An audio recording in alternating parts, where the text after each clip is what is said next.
you can actually cruise in a great car, a cheap great car that looks, feels, sounds, and smells the part of the premium exotics and premium luxury cars that your neighbors, bosses, and friends would be jealous of. So I'm going to share with you 6 of the best cheap premium cars that you can buy today on the used car market. Enjoy.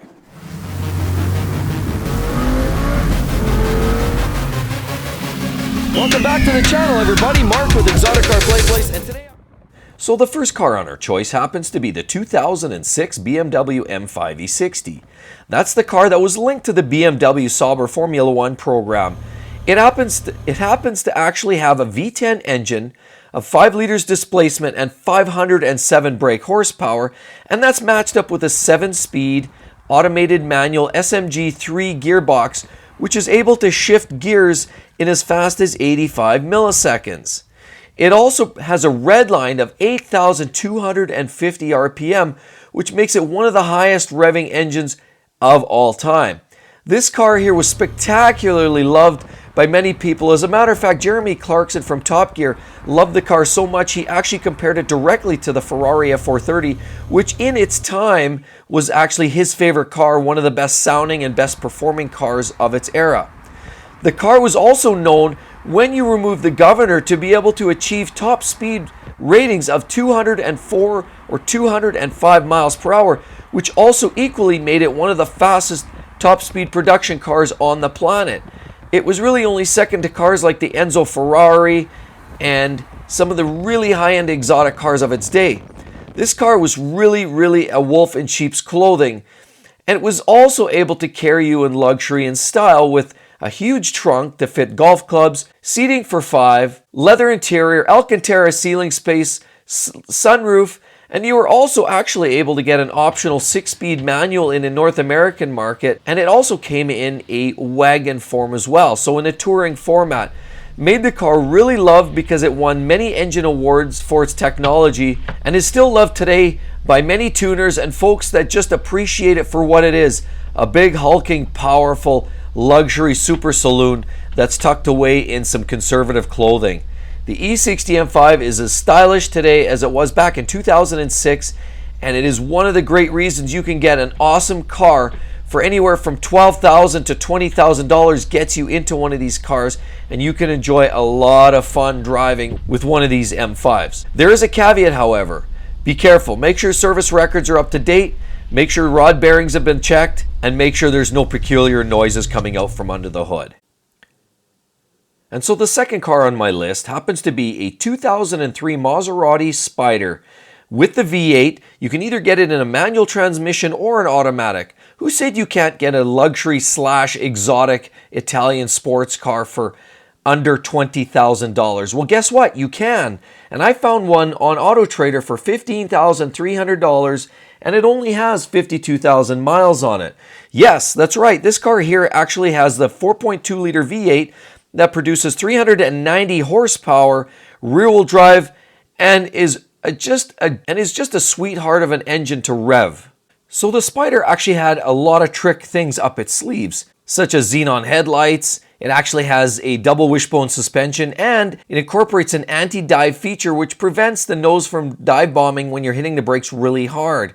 It also has as an optional suspension, computer-controlled suspension called Skyhook. This adaptive system essentially uses coilover shocks and 6 accelerometers continually monitoring the movement of the wheels and the body height, and transmits this information to a central control unit.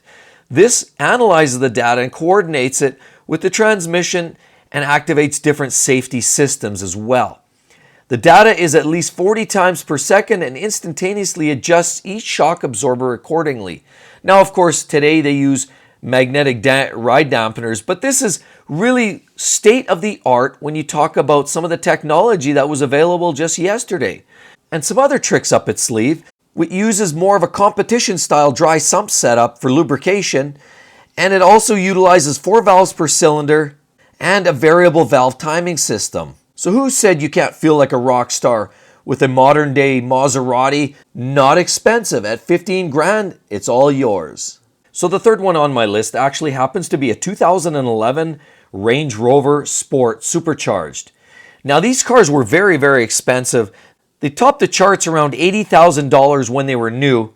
And now you can find a car like, as an example, for $18,995 and about 70,000 miles on it. You have one of the most spectacular and unique looking SUVs on the market today. Normally these Range Rovers were reserved for rock stars, sports stars, soccer players, and overall just a whole host of people with a lot of extra cash to throw around. But believe it or not, you too can afford a Range Rover Sport today. So the Range Rover Sport has a whole host of tricks up its little sleeves as well. One being, of course, the air suspension ride. It also utilizes a patented terrain response system, which allows the driver to adjust the chassis and suspension settings to suit the terrain being traversed. For example, things such as driving on grass or snow or mud and rocks and gravel. It allows to adjust for those different driving conditions. Also, ride height, engine management, throttle mapping, transfer case, ranges, everything is fully adjustable. You have traction control, dynamic stability control, hill descent, and the list goes on. There's also optional e-differentials. This vehicle is packed and chocked with technology, which makes it very relevant in today's market with high-end new technology put into almost every vehicle out there today. The Range Rover is still very relevant and still very current by today's standards. So the fourth car on my list goes to a 2001 Porsche 911 Carrera. I mean, what sort of list would it be if you didn't have a Porsche on that list? You can never go wrong by having that magical key in your hand. You put those down on the bar, and it seems to attract a whole host of different types of people when you say, yeah, I drive a Porsche. Well, guess what? Here we go. There is a 2001 available with 70,000 miles on it for a mere $18,000.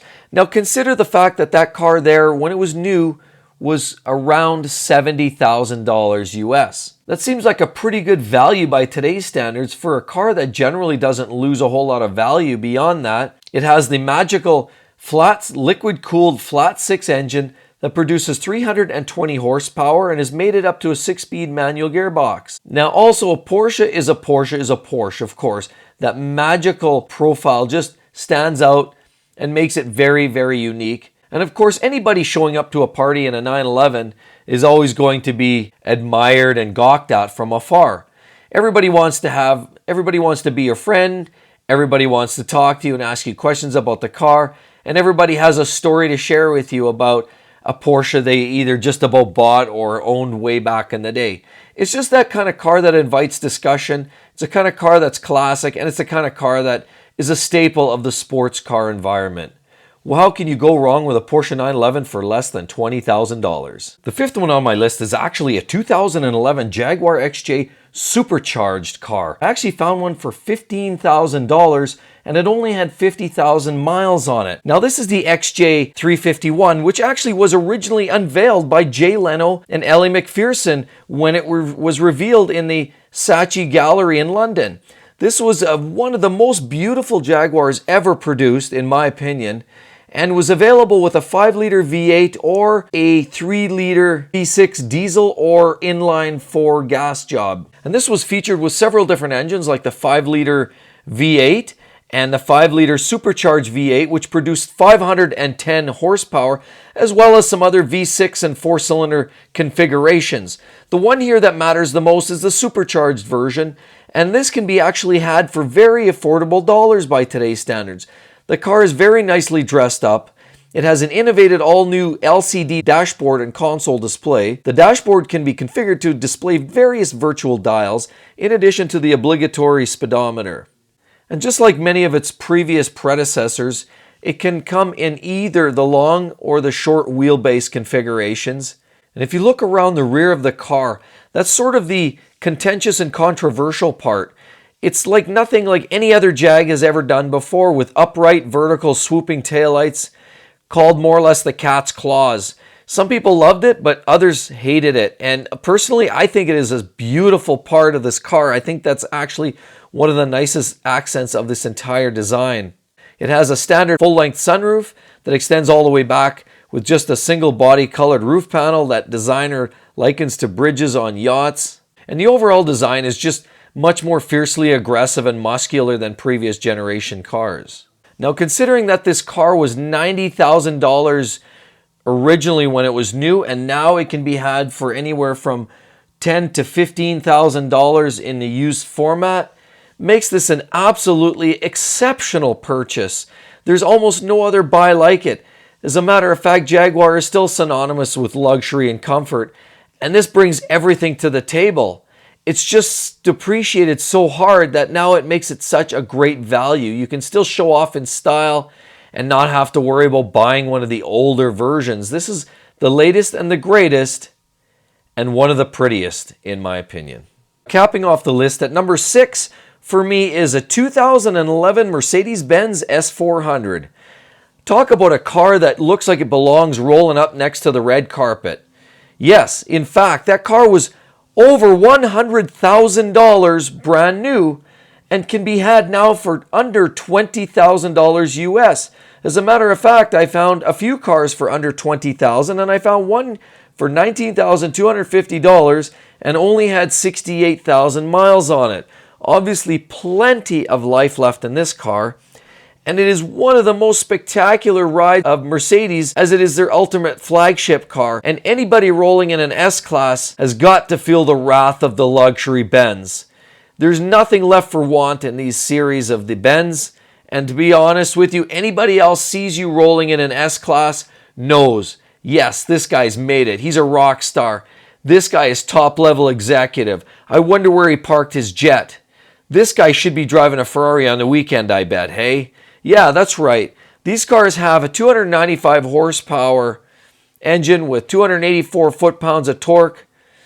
But to be honest, it's not about the acceleration and performance. Even though every Mercedes-Benz has an underlying strong engine, a performing engine, that's not the point of this car. The S-Class Benz is ultimately for those who want to be seen, for those that want to be noticed, and just want to be pampered with the luxuries of automotive engineering. How can you go wrong with a 2011 Mercedes-Benz S-Class? So I really hope you enjoyed the video, guys. If you haven't already subscribed to the channel in the beginning, make sure you do it now. Don't forget to catch that on the way out.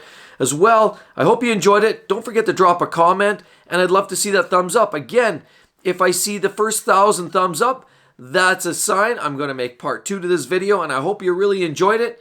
Talk to you guys soon. See you then. Bye-bye.